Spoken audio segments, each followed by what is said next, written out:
오늘 저와 여러분이 함께 나눈 이 본문은 예수님께서 죽은 나사로를 다시 살리시는 이야기입니다. 마르다와 마리아에게는 병든 오라버니 나사로가 있었습니다. 이들은 예루살렘 동쪽으로 약 3km 정도 떨어진 베단이라고 하는 동네에서 살고 있었습니다. 이 베단이라고 하는 그 이름은 가난한 자들의 집이다, 이런 뜻을 가지고 있어요. 오늘날로 말하면 빈민촌이라고 볼 수가 있는 거죠. 경제적으로 가난한 자들이 예루살렘 성 내에는 들어가지 못하고 예루살렘 주변에서 이렇게 머물면서 군락을 이루며 살고 있던 그런 빈민촌이라고 볼 수가 있는 것이죠. 나사로가 병들게 되자 그의 누이들은 사람을 예수님께 보내서 오빠가 병들었다는 이야기를 전해줬습니다. 이 소식을 들으신 예수님께서 이제 유대 땅 베다니로 곧바로 내려가지 않으시고 그들이 머물던 지역에서 이틀을 더 유하시게 되지요. 그리고 이틀이 지나자 예수님께서는 제자들에게 우리 친구 나사로가 잠들었도다. 그러나 내가 그를 깨우러 가노라라고 말씀하셨어요. 제자들이 나사로가 잠들었다는 이야기를 어떻게 받아들였을까요? 그들은 나사로가 죽은 것이 아니라 지금 나사로가 잠들어서 쉬고 있다, 이렇게 이해를 하게 된 거죠. 병든 사람이 잠들어서 쉬고 있다면 회복될 거다, 그렇게 본 거예요. 그러나 예수님께서 나사로가 잠들었다라고 말씀하셨던 것은 그런 뜻이 아니었죠. 나사로가 죽었다는 뜻이었던 거예요. 예수님은 나사로가 죽었다라고 말씀하셨는데 그거를 나사로가 잠들었다라고 표현을 한 것뿐이었는데 제자들은 그 말씀을 이해하지 못하고 나사로가 피곤해서 잠들며 쉬고 있다, 이렇게 오해를 했던 거죠.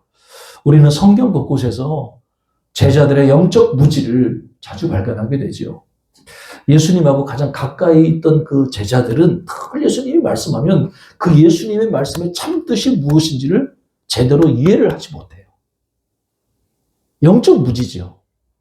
그래서 예수님께서는 그 죽은 나사로를 다시 살리시는 일을 통해서 영적 무지에 빠진 제자들을 깨우고 영적인 눈을 깨우고 또 그들을 믿음의 길로 이끌기를 원하셨던 것이지요. 예수께서 유대 땅 베다니에 도착했을 때 이미 나사로는 죽은 지 나흘이나 되어 있어요. 여러분, 그 팔레스타인 땅의 기후가 고온다습하다고 그래요. 그래서 사람이 죽으면 부패하기 때문에 사람이 죽으면 그날 곧바로 장례를 치르든지 아니면 적어도 사흘 정도 지난 때까지는 두었다가 사흘 이전에는 장례를 치른다고 그래요. 왜냐하면 시신이 쉽게 부패하기 때문이죠. 그런데 유대인들이 사흘 동안 시신을 그대로 두는 경우가 있는데 그때는 뭐냐면 유대인들이 이 관습은 뭐냐면 사람이 죽으면 그 영혼이 사흘 동안은 그 몸에서 빠져나가지 않고 머물고 있다가 이 시신이 다시 살아날 수 있다는 그런 이제 생각들을 가지고 있다는 거죠. 그래서 유대인들이 아무리 죽은 시신을 이렇게 둔다 하더라도 장례를 치르더라도 사흘 정도만 기다려보고 사흘이 지난 다음에는 다시 살아날 가능성이 없다고 보는 것이 그때 관습이었다고 그래요. 근데 지금 여러분 나사로는 죽은 지 며칠 됐다고 말씀드렸죠? 나흘이 됐어요. 나흘이 돼서 이미 시체가 부패하기 시작을 했고 성경을 보면 이미 악취가 나고 있었다는 거예요. 죽은 지 나흘이 되면 썩어 들어가기 시작을 하는 거죠. 아주 그 곤욕스러운 냄새가 나기 시작했던 거죠. 그래서 여러분, 이 죽은 나사로가 다시 살아날 일은 만무했다는 것이죠. 그걸 기대할 수가 없는 상황이었다고 하는 거예요. 예수께서 오신다는 이야기를 듣고 마르다가 마을로 나가 예수님을 맞이했죠. 근데 이 마르다는 예수님께 섭섭한 마음을 토로했죠. 뭐라고 얘기했냐면 주께서 여기 계셨더라면 자신의 오라버니가 죽지 않았을 거라는 그런 내용을 이야기를 한 겁니다. 이제라도 주께서 무엇이든지 하나님께 구하는 것을 하나님이 주실 줄을 아나이다. 이게 마르다의 고백이었던 것이죠. 이 얼핏 보면은 참 이 여자 믿음 좋다. 이미 죽은 지 나흘 됐는데 기도하면 살 수 있다. 참 믿음 좋다. 이렇게 우리가 생각하기가 좋아요. 그러나 여러분, 예수님께서 마르다에게 내 오라버니가 다시 살아나리라 선언하셨어요. 그런데 이 마르다는 그 말씀을 곧바로 믿지 못했죠. 뭐라고 얘기했죠? 마지막 날 부활 때에는 다시 살아날 줄을 내가 아나이다. 이렇게 대답을 한 것이죠. 여러분, 이게 무슨 말일까요? 유대인들은요, 죽은 자들이 살아나는 경우는 마지막 날에, 그러니까 이 마지막 날이라는 건 뭐냐면 지금이 아니라 먼 미래에 하나님이 모든 죽은 자들을 다시 일깨운 그날, 그러니까 세상의 종말의 때에 이르러서야 죽은 자들이 다시 살아날 거라고 유대인들은 믿고 있었던 거예요. 그런 면에서 이 마르다도 예수님이 내 오라버니가 살아나리라 말씀하실 때 그거를 지금 살아날 거라고는 믿지 못하고, 그래요, 이 세상 마지막 날에 우리 오라버니도 살아나겠죠. 이렇게 생각을 하게 된 거죠. 예수님은 현재적 부활을 말씀하신 거예요. 그러나 마르다는 현재적 부활을 믿지 못하고 먼 미래에 일어날 그런 종말론적 부활, 언젠가는 살아나겠죠. 왜? 하나님이 언젠가는 다 일으켜 세우시니까 지금이 아니라 먼 미래의 일이겠죠. 이렇게 이해를 하게 된 것이죠. 우리가 그런 생각하는 경우가 있거든요. 하나님께서 집사님을 고쳐주실 것입니다. 믿음으로 선언하면, 그래요 목사님, 예수님이 나를 고쳐주실 거예요. 그런데 지금 말고 언젠가 하시겠죠. 하나님이 집사님의 기도를 응답해 주실 겁니다. 아멘 해야 되는데, 그래요, 하나님이 제 기도에 응답해 주시겠죠. 언젠가는 응답해 주시겠죠. 근데 지금 응답해 주신다고는 믿지 않는 거죠. 여러분의 믿음은 어떻습니까? 하나님께서 여러분의 기도를 들으시고 여러분의 질병을 고쳐주신다고 하는 믿음을 가지고 계십니까?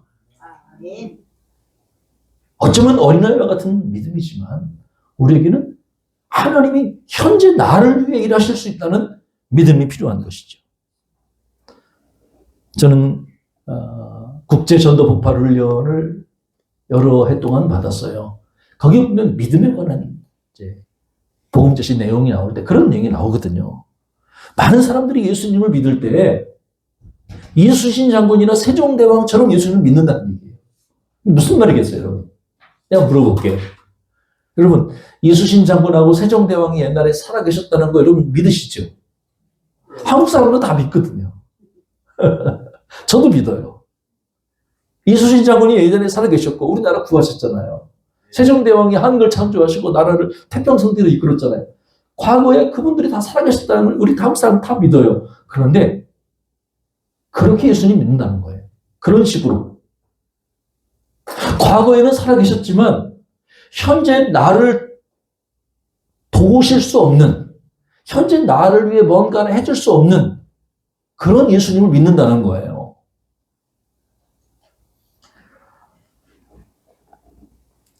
우리가 예수 그리스도를 믿는다는 것은 그런 개념이 아니에요. 예수님은 부활하여 현재 살아계세요.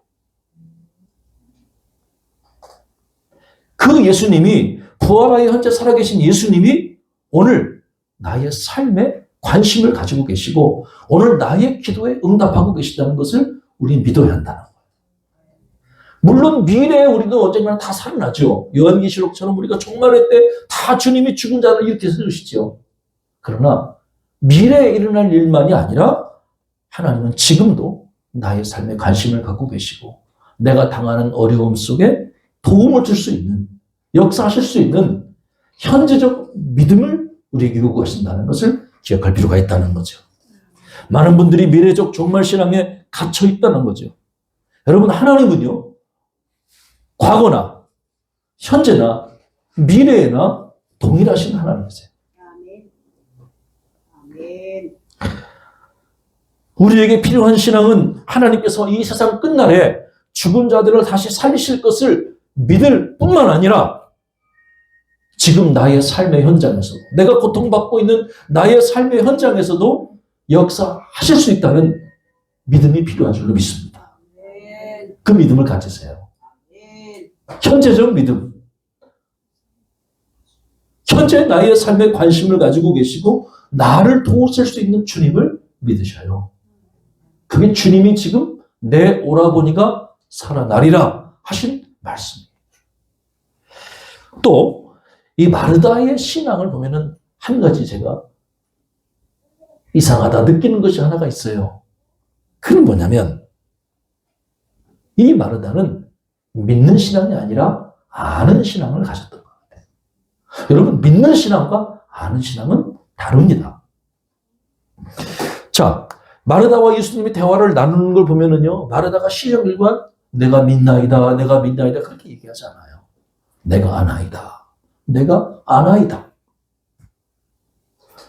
만약에 여러분 옆에 지금 마르다가 옆에 앉아서 함께 예배를 드린다면 마르다는 우리가 드리는 신앙 고백을 이렇게 고백할 것 같아요. 나는 전능하신 아버지 하나님 천지의 창조주를 압니다. 나는 그의 유일하신 아들 우리 주 예수 그리스도를 압니다. 나는 성령을 알며 거룩한 공교회와 성도의 교제와 죄를 용서받는 것과 몸의 부활과 영생을 압니다. 뭔가 이상하지 않아요? 우리는 뭐라고 고백하죠? 믿습니다. 믿습니다. 믿습니다. 그게 신앙 고백이잖아요.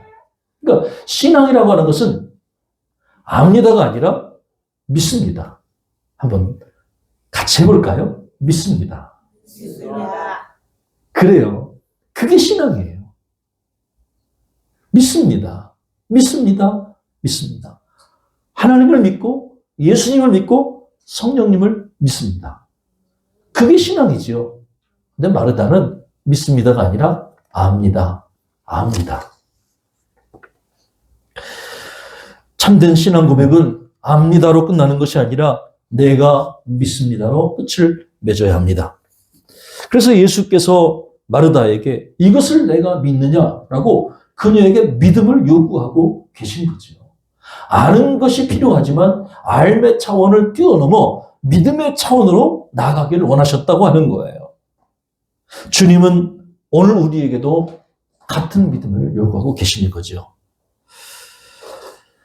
예수께서는 이제 마르다와 대화를 마치시고 그 여동생 마리아를 부르셨습니다. 예수님이 오셨다는 이야기를 듣고 마르다는 급히 일어났죠. 그리고 마을 바깥으로 달려가셔서 예수님께 서 계신 것을 보고 예수님의 발 앞에 엎드렸다고 하는 거예요. 그리고 이렇게 이야기하죠. 마르다가 이야기합니다. 주께서 여기 계셨더라면 내 오라버니가 죽지 아니하였겠나이다. 여러분, 이 마리아의 고백이 어떻게 토시 하나도 틀리지 않고 그 언니 마르다의 고백과 똑같은지 모르겠어요. 마르다와 마리아는 똑같은 고백을 했어요. 주께서 여기 계셨더라면 내 오라버니가 죽지 아니하였겠나이다. 만약에 저와 여러분도 그런 상황이 된다면 우리가 그렇게 고백했을 거라고 생각해요. 주님, 만약에 주님이 나의 삶의 현장에 계셨더라면 이런 일이 일어나지 않았을 겁니다. 어떻게 보면은 아쉬움. 왜 주님 우리를 돌보지 않으세요? 원망. 이런 복합적인 감정들을 느꼈던 것 같아요. 그런데 여러분, 이 마르다와 마리아는 예수님 앞에 나와서 똑같은 고백을 했거든요. 근데 다른 게 있어요. 그 다른 게 뭘까요? 아주 작은 차이인데 엄청 큰 결과를 나와요. 그 다른 게 뭐냐면 한 명은 예수님 발 앞에 엎드렸다는 것이고 한 명은 엎드리지 않았다고 하는 거예요. 마리아는 예수님 앞에 나와서 발 앞에 엎드렸다고 하는 거예요. 그리고 자기의 마음을 하소연했다고 하는 거예요. 누구나 인생에서 어려움을 만나면 하나님께 불평할 수 있고 섭섭해할 수 있죠. 그거는 당연한 거예요. 인간인지라 그건 당연한 거예요. 예수님 조금만 더 일찍 오시거나 조금만 더 도와주셨다면 이런 문제가 생기지 않았을 텐데요. 왜 이렇게 늦게 오셔서 병든 오빠를 죽게 내버려 두세요? 예수님이 그 소식을 듣고 곧바로 오지 않으셨거든요. 예수님은 그냥 거기 이틀을 또 머물고 계셨어요. 그러나 마리아는 그런 섭섭한 마음만 가진 것이 아니라 예수님의 발 앞에 엎드렸던 거예요.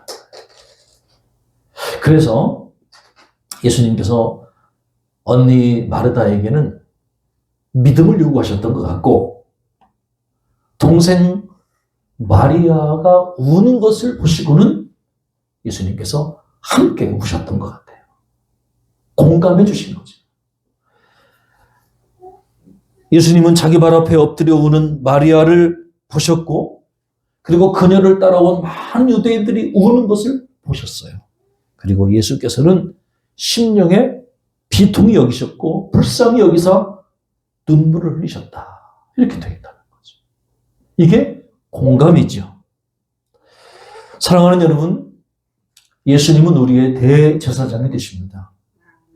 예수님은 우리가 겪고 있는 연약함을 동정하지 못하실 분이 아니셔요. 예수께서는 자기 발 앞에 엎드려 탄식하며 눈물 흘리는 여인의 눈물을 바라보고 계시고 기억하고 계신다는 거예요. 최근에 저는 한 위기 가정을 만나서 그들을 좀 돕는 일을 했어요. 저는 갓난 아이의 울음소리를 외면하지 않으시고 그 가정을 회복하실 하나님을 기대하게 됐어요. 하나님은요, 갓난 아이의 울음을 기억하세요.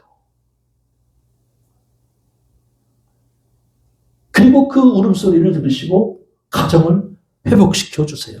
말 못하는 갓난아이의 울음소리까지도 하나님이 기억하시는 하나님이시라고 하는 거예요. 늑대들의 합창이라고 하는 다큐멘터리가 있어요. 늑대들이 사는 그 툰드라 지역이라는 곳이 있는데, 이 툰드라 지역은 1년 내내 거의 대부분이 겨울이고, 그리고 먹을 것을 구하기가 굉장히 어려운 영하 32도에 그런 들판에 눈보라가 치는 그런 지역이 바로 툰드라 지역이라고 그래요. 그런데 이 늑대들이 먹잇감을 찾기가 쉽지 않은데요. 먹잇감을 찾는 일을 계속 실패하다 보면 이 무리떼들 안에서 심각한 문제가 발생한다고 그래요. 이게 뭘까요? 늑대 무리 사이에서 다툼이 일어나는 거죠. 자, 우두머리가 해야 될 일이 뭡니까? 여러분, 늑대들에도 서열이 있거든요. 늑대들 사이에 그들을 이끄는 우두머리가 있어요. 그런데 이 우두머리가 계속 사냥에 실패하다 보면 우두머리를 따르는 늑대들이 반기를 들고 반항을 한다고 하는 거예요. 그래서 그들 사이에서 하나 되지 못하고 내분이 일어나게 되는 것이죠. 근데 여러분, 이게 얼마나 심각하냐면요. 늑대들 사이에 내분이 일어나기 시작하면 우두머리 늑대만 죽는 게 아니라 거기 있는 늑대들이 대부분 다 죽게 된다고 하는 거예요. 왜 그럴까요? 늑대들은 사냥을 할 때 떼를 지어서 사냥을 합니다. 최소한 5마리, 많게는 10마리. 이 정도의 늑대들이 떼를 지어서 짐승을 잡아먹는 사냥을 하게 됐거든요. 그런데 이 늑대들이 서로 내분이 일어나고 서로를 신뢰하지 못하고 이기적인 자기 행동으로만 이렇게 돌아가게 되면 그들은 힘을 꽁꽁 모으지 못해요. 그래서 사냥할 수가 없다는 거예요. 혼자 힘으로는 먹잇감을 잡지 못한다고 하는 것이죠. 내분으로 늑대들이 흩어지면 사냥하지 못해 대부분 굶어 죽게 되는 현실을 겪게 된다고 하는 것이에요. 자, 이런 위기에 직면할 때 그 위기를 해결하는 사람은 누굴까? 우두머리라고 하는 거예요. 자, 우두머리 늑대가 이런 그 내분이 일어나서 공동체가 와야 되는 위기를 겪게 될 때 이 우두머리 늑대가 하는 게 있어요. 그건 뭐냐면 긴 울음, 소리를 좀 내면 좋겠는데 긴 울음을 이렇게 낸다고 그래요. 다른 늑대들이 다 듣도록 크게 울부짖으면서 긴 울음을 내기 시작한다는 거죠. 그 울음의 의미는 뭘까요? 가족을 먹여 살리지 못하는 미안함, 또 자신의 신세에 대한 처량함, 이런 것이 묻어나는 슬프고 긴 구슬픈 울음을 크게 우두머리 늑대가 낸다고 그래요. 그러면 그 소리를 듣고 그 우두머리를 따랐던 늑대들이 우두머리보다는 약간 낮은 톤으로 또 길게 운다고 그래요. 그러면 그 소리를 듣고 있던 그 우두머리를 죽이려고 반역했던 그 무리들까지도 이렇게 울음에 따라서 그들도 울음을 내기 시작한다고 그래요. 그래서 툰드라 지역의 그 늑대들이 서럽고 긴 합창으로 이렇게 긴 울음을 내는 사이에 그 공동체 안에 있던 서러운 감정들, 굉장히 복합적인 감정들, 원망, 불평, 미안함, 이런 것들이 그 울음 하나로 다 해소가 된대요.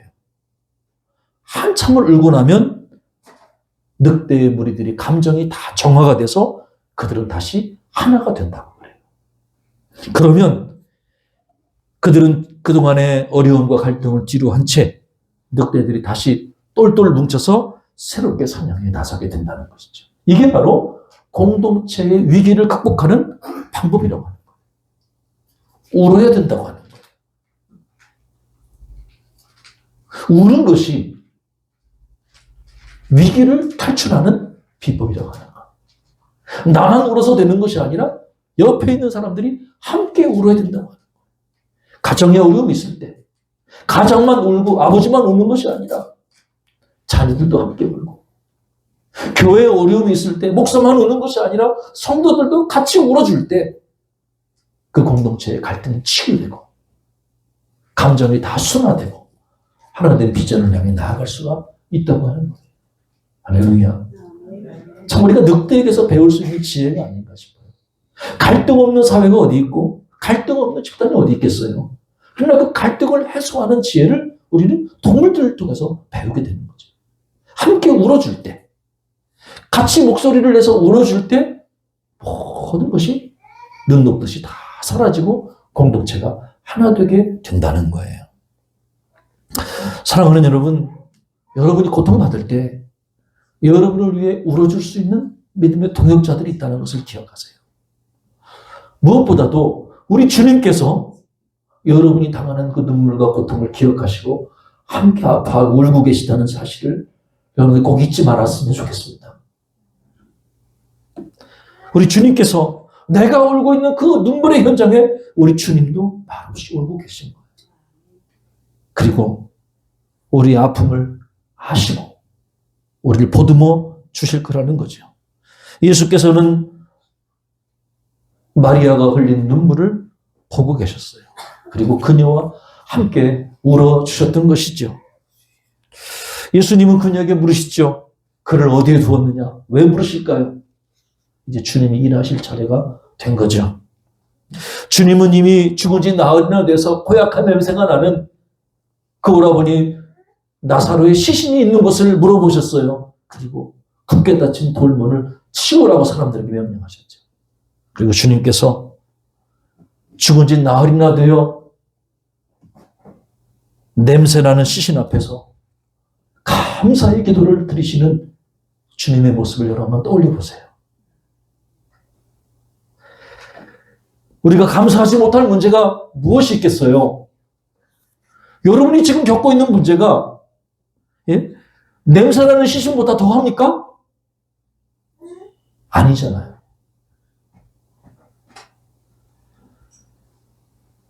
예수께서 무덤 앞에서 감사하셨던 이유는 자기 자신을 위해서가 아니라 믿음이 연약한 주변 제자들과 슬픔에 빠진 온유를 위해서, 누이들을 위해서 주님께서 감사하시고 그 모든 어려움을 이겨나가셨다고 하는 것이죠.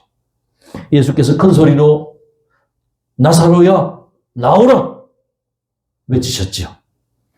그러자 죽었던 나사로가 다시 살아나 수족을 배로 동인 채로 무덤 문을 걸어나오게 된 거죠. 그의 얼굴에 아직도 수건이 쓰여 있었어요. 죽은 나사로가 맞아요. 주님께서 저 수건을 걷어라. 그로 자유롭게 하라. 사람들이 수건을 걷자 죽은 나사로였죠. 모두 깜짝 놀라게 된 것이죠. 이 일을 경험했던, 목격했던 수많은 유대인들이 그때로부터 예수님을 믿게 됐다고 하는 거예요. 그리고 예수님과 가장 가까이에서 예수님을 봤던 제자들도 믿음을 얻게 됐다고 하는 것이죠. 여러분, 죽은 나사로를 살리신 예수님은 누구십니까?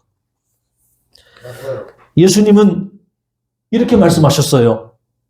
예수께서 이르시되 나는 부활이요 생명이니 나를 믿는 자는 죽어도 살겠고 무릇 살아서 나를 믿는 자는 영원히 죽지 아니하리니 이것을 내가 믿느냐? 여러분은 부활이요 생명이신 예수님을 믿으십니까? 예수님은 누구십니까? 예수님은 부활이십니다.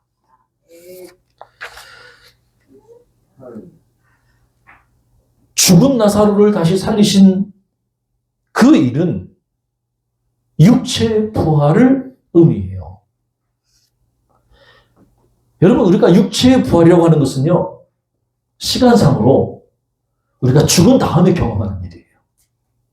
죽은 몸이 살아나는 것은 죽어야 부활할 수 있는, 죽은 다음에 일어날, 그러니까 미래에 일어날 종말에 관련된 일이라고 하는 거예요. 저와 여러분이 언젠가는 다 이 세상을 떠납니다만은 분명히 소망하고 믿는 것은 우리의 죽은 몸도 주님이 다시 살리실 거라는 거예요. 이것이 성도의 첫째 부활이요, 주님의 약속인 것이지요. 두 번째, 예수님은 생명이십니다. 여기서 생명은 죽은 다음에 경험하는 생명이 아니라 한 번도 죽지 않은 생명을 가리키는 거예요. 이 생명을 뭐라고 얘기하려면 영적 생명이라고 하는 거예요. 이 영적 생명은 우리가 언제 얻게 되죠? 우리가 예수 그리스도를 영접한 순간 우리 안에 예수님의 영이 계세요. 성령을 통해 역사하세요. 이 영적 생명은 예수 그리스도를 믿은 이후에 우리에게 주어지는 선물이 영적 생명이에요. 그러니까 우리 예수님은 우리의 죽은 몸을 다시 살리실 뿐만 아니라 우리가 이 땅에 살아있는 동안에 주님과 동행하는 영적 생명을 누리도록 우리에게 선물로 주신 거예요. 여러분, 몸의 부활과 영적 생명을 주시는 예수 그리스도, 그분이 우리의 주님이신 거예요. 이 생명의 약속이 가장 정확하게 약속된 것이 요한복음 3장 16절이지요. 하나님이 세상을 이처럼 사랑하사 독생자를 주셨으니 이는 그를 믿는 자마다 멸망하지 않고 영생을 얻게 하려 하심이라. 육체의 부활과 영적 생명을 누가 주시나요? 예수 그리스도께서 우리에게 주십니다. 우리가 육체적 부활과 영적 생명을 어떻게 얻을 수 있을까요? 그것은 우리가 예수 그리스도를 구주로 고백할 때 얻게 되는 거예요. 27절의 마르다 고백처럼 주는 그리스도시요 세상에 오시는 하나님의 아들이심을 우리가 믿는다면 육체적 부활과 영적 생명을 선물로 받게 될 것입니다.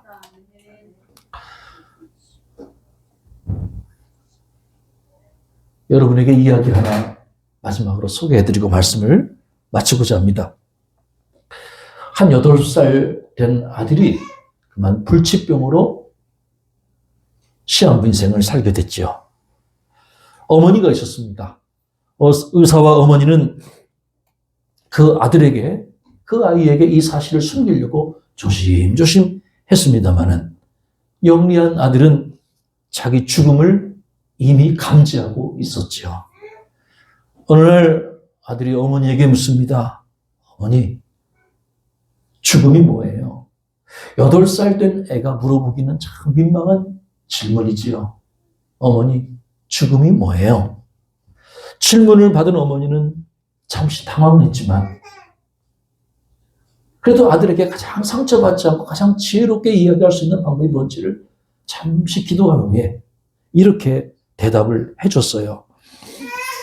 아들아, 내가 아주 어렸을 때 텔레비전을 보다가 잠들면 아빠가 너를 안아서 2층 침대에 올려다 놓곤 했지? 기억나니? 그것처럼 내가 잠이 들면 하나님 아버지가 너를 이렇게 안아서 하나님의 집에다가 옮겨놓는 거란다. 어떠세요? 그것이 죽음이었군요.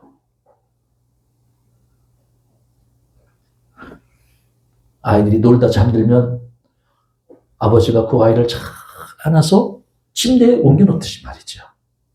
하나님은 우리가 죽고 나면 우리의 몸을 잘 안아서 하나님 집으로 옮겨놓으실 거예요. 어디서 눈 뜨시겠어요? 하나님의 집에서 저와 여러분은 눈을 뜨게 될 거예요. 거기에 우리 사랑하는 주님이 계시고 우리와 함께 신앙생활하다 이 세상을 먼저 떠난 우리의 믿음의 동역자들이 우리를 바라보고 환영해 줄 거예요. 어쩌면 모르죠. 멋진 플래카드도 준비할지 몰라요. 기대하세요.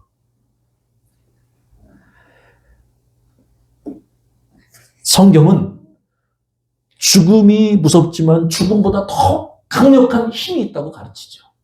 그게 부활의 능력이에요. 죽음을 이기신 예수 그리스도의 부활의 능력이 오늘 저와 여러분에게 임하게 된 거예요. 은혜지요. 예수 그리스도를 믿을 때 주어지는 은혜지요. 여러분, 부활이요 생명이신 예수 그리스도를 우리가 신뢰하게 될 때 우리에게 어떤 변화를 기대할 수 있을까요?